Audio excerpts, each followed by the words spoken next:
अस्सलाम वालेकुम। आज मैं आपके लिए लेके आई हूँ शहर के लिए एक स्पेशल लस्सी जो कि बहुत मज़े की बनती है। इसको मैं बर्फ़ी से बनाऊंगी। इसको बर्फ़ी लस्सी कहा जा सकता है।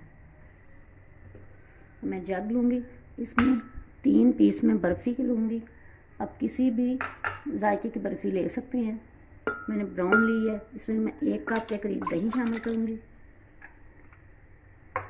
थोड़ी सी बर्फ़ शामिल करूँगी, थोड़ा सा मैं काला नमक यूज़ करूँगी, आप दूसरा भी कर सकते हैं। साथ ही एक मैंने इलायची शामिल की है। इसको मैं कवर करूँगी और 1 मिनट के लिए पहले बगैर पानी के इसको मैं चलाऊँगी।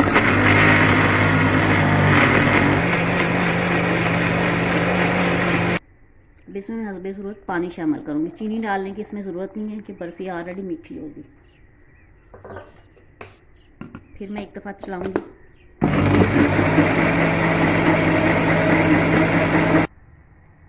शहरी स्पेशल बर्फ़ी लस्सी बिल्कुल तैयार है। उम्मीद है आपको पसंद आएगी। बहुत ही थोड़ी चीज़ों से बहुत ही अच्छी चीज़ बनेगी। आप मेरी वीडियो को लाइक करें, शेयर करें और मेरे चैनल को सब्सक्राइब करें।